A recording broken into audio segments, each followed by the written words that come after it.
رمضان آنے سے پہلے پہلے یہ 3 کام بتائے گئے طریقے سے کرتے، ساتھ ہی ایسا موزہ ہوگا کہ دنیا آپ کی کامیابی کو دیکھنے دور دور سے آئے گی اور ہر دعا قبول ہوگی انشاءاللہ۔ رمضان کا چاند نظر آنے سے پہلے دنیا جہان کے تمام کام چھوڑ کر یا مسبب الاسباب اور حسبنا اللہ و نعم الوکیل کو بتائے گئے طریقے سے پڑھ لو۔ جو ساری عمر نہ مل سکا وہ آج انشاءاللہ مل جائے گا۔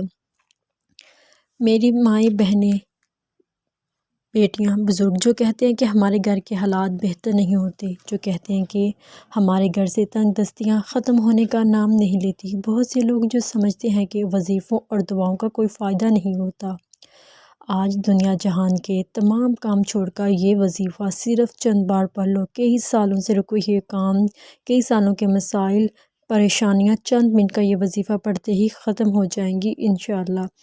آج تک جس نے یہ جس مقصد کے لیے پڑھا، اللہ نے کامیابی عطا فرمائی۔ جب اللہ تعالیٰ سے مانگنے بیٹھو تو آنکھوں میں آنسو لیے بیٹھو، ضد کر کے بیٹھو۔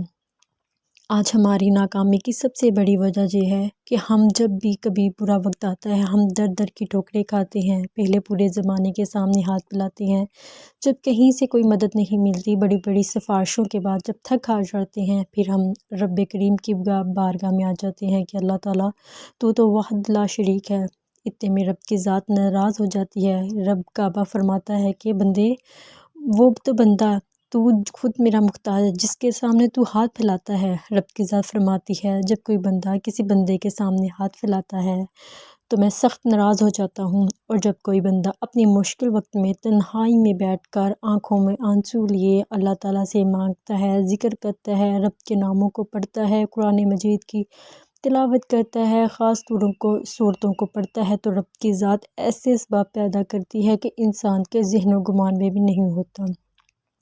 اللہ تعالیٰ ایسے معجزے عطا کرتا ہے۔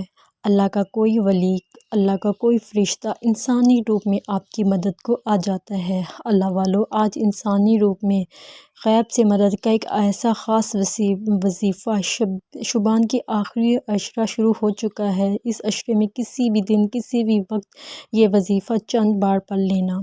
جس گھر میں غربت ختم ہونے کا نام لیتی ہو، جس گھر سے تنگ دستیاں، پریشانیاں، مصیبتیں، رکاوٹیں، بندشیں ختم ہونے کا نام نہیں لیتی، وہاں صرف چند بار یہ وظیفہ پڑھنے سے گھر کے حالات بہترین ہو جاتے ہیں، گھر سے تمام مسائل ختم ہو جاتے ہیں، بے سکونی کا، بے برکتی کا خاتمہ ہو جاتا ہے، منہ سے نکلی ہر بات پوری ہو جاتی ہے۔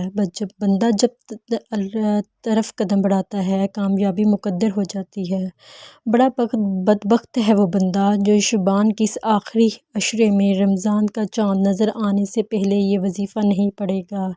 جو بندہ کھلی آنکھوں سے معجزات دیکھنا چاہتا ہے، وہ آج کا وظیفہ صرف چند بار پڑھ کر دیکھے، کیونکہ یہ نام اللہ تعالیٰ کا نام ہے۔ یہ وظیفہ رب کے کمالات میں سے ایک ایسی قرآنی آیت ہے جو رب نے اپنے پیارے محبوب پر تب نازل فرمائی جب مشکلات کا دور تھا۔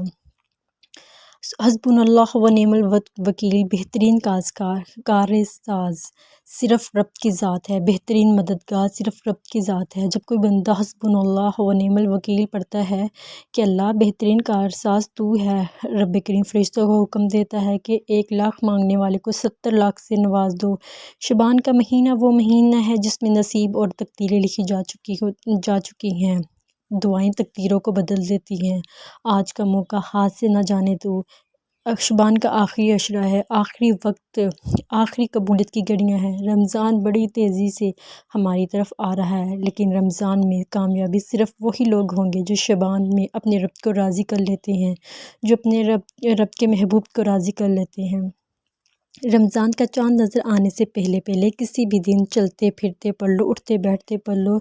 دنیا جہان کے تمام کام چھوڑ کر صرف چند بار یہ وظیفہ بتائے گئے طریقے سے پڑھنے کی دیر ہے۔ اب تو کیا، اب کے گھر کا بچہ بھی دولت مند بن جائے گا انشاءاللہ۔ وظیفہ صرف چند منٹ کا ہے۔ چند منٹ نکال کر اگر کوئی بندہ یہ وظیفہ پڑھ لیتا ہے تو پورا سال ہاتھ اٹھا کر جب بھی دعا کرو گے تو ہمیشہ اپنی دعاؤں میں مجھے یاد رکھو گے اور ہمیشہ میرے لیے دعا کرو گے۔ اگر آج آپ میں سے کوئی بے گھر ہے، کرائے کے مکان میں رہتا ہے، اپنے ذاتی گھر چاہتے ہو تو یہ وظیفہ پڑھتے دوران دل ہی دل میں اللہ تعالیٰ سے مانگتے چلے جانا، آپ کو اپنا ذاتی گھر بھی نصیب ہوگا انشاءاللہ۔ گاڑی چاہتے ہو، گاڑی مانگ لو۔ من پسند نوکری چاہتے ہو، مانگ لو۔ من پسند شادی کے لیے پڑھو، گھر میں سکون اور برکت کے لیے پڑھو۔ ہر مقصد میں کامیابی کے لیے آپ کو یہ وظیفہ چند بار پڑھنا ہے، اور یہ وظیفے کی اتنی فضیلت اور برکت ہے کہ آپ جس ہاتھ میں کام میں ہاتھ ڈالیں گے کامیابی مقدر ہوگی، آپ جس طرف قدم بڑھائیں گے کامیابی آپ کے ساتھ چلے گی۔ وہ جو کئی سالوں سے نہ مل سکا، وہ ماہ رمضان کے چاند نظر آنے سے پہلے یہ وظیفہ پڑھنے سے رب کی ذات آپ کے گھر کے حالات کو بدل کر رکھ دے گی۔ لیکن ہے کوئی بندہ جو رب سے مانگنا چاہتا ہے؟ فجر کے بعد، ظہر کے بعد، عصر، مغرب، عشاء، کسی بھی وقت پڑھ لو، جب جہاں جیسے وقت ملتا ہے۔ یہ وظیفہ کسی بھی صورت نہیں چھوڑنا، باوضو مصلی پر بیٹھ کر اپنی آنکھوں کو بند کر کے پڑھنا ہے۔ اول و آخر درود پاک پڑھنا ہے۔ اب کوئی سا بھی درود پاک پڑھ سکتے ہیں، اللہم صلی علی محمد و آل محمد بھی پڑھ سکتے ہیں، اللہم صلی علی محمد کما تحب و ترضی بھی پڑھ سکتے ہیں، درود ابراہیم بھی پڑھ سکتے ہیں، آپ درود شفا بھی پڑھ سکتے ہیں، اللہم صلی علی محمد بعدد کل داء و دعاء و بارک وسلم۔ آپ نے کوئی سا بھی درود پاک پڑھنا ہے، پھر آپ نے 11 مرتبہ یا مسبب الاسباب کو پڑھنا ہے۔ آپ نے یقین دھیان کے ساتھ اپنی تمام تر حاجتوں مرادوں کا تصور کر کے پڑھنا ہے۔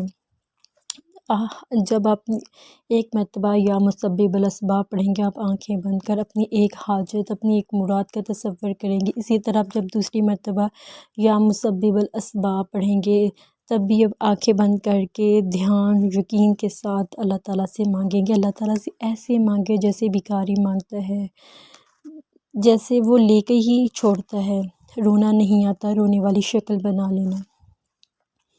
اس کے بعد آپ نے 7 مرتبہ حسبنا اللہ و نعم الوکیل کو پڑھنا ہے۔ ایک ایک لفظ کو غور سے دھیان کے ساتھ آنکھیں بند کر اپنی دعاؤں کا سخت تصور کر کر، اپنی حاجتوں کا سخت تصور کر کر پڑھنا ہے۔ رب فرماتا ہے میں اپنے بندے سے راضی ہوں، اس بندے سے، اور جب بندہ رب کو راضی کر لیتا ہے پھر اسے کبھی کسی اور وظیفے کی ضرورت نہیں پڑتی، پھر اسے کبھی کسی در کی ٹھوکریں، لوگوں کی محتاجوں کی ضرورت نہیں پڑتی۔ وہ رب کریم ہے، جو مانگتا ہے، جتنا مانگتا ہے، جیسے مانگتا ہے، اس کے نصیب و مقدر میں لکھ دیا جاتا ہے۔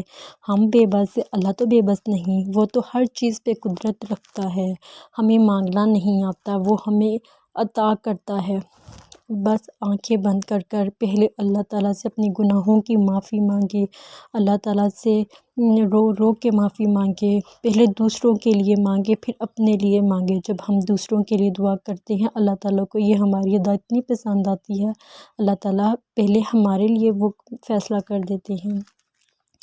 اس کے بعد جو آپ نے تیسرا کام کرنا ہے، وہ آپ نے پڑھنا ہے الحمدللہ یا ربی، الحمدللہ یا ربی۔ اسی طرح آپ نے اس کو الحمدللہ یا ربی کو 11 مرتبہ ہاتھ کی انگلیوں پر پڑھ لیں یا تسبیح کے دانوں پر پڑھ لیں، صرف 11 بار پڑھنا ہے۔ کیسے 11 بار پڑھنا ہے؟ یقین کے ساتھ پڑھنا ہے۔ عمل شروع اور آخر میں درود پاک لازمی پڑھنا ہے، اور اللہ تعالیٰ سے دعا کرتے ہیں۔ آپ بھی میری ساتھ دعا پہ آمین کہیے گا۔ اللہ تو مالک ہے، تو خالق ہے، تو قادر ہے، تو مقتدر ہو، تو بادشاہ، تو شہنشاہ ہے۔ یا اللہ تو ہم سب پر اپنا خاص رحمت کرم فضل کر دے۔ یا اللہ جتنے بے اولاد ہیں، تو بے اولادوں کو اولاد دے دے، بے گھروں کو گھر دے دے، بے سہاروں کو سہارا دے دے، تمام بیماروں کو شفا، صحت والی لمبی زندگی دے دے، ہم سب کی حفاظت فرما، آمین یا رب العالمین۔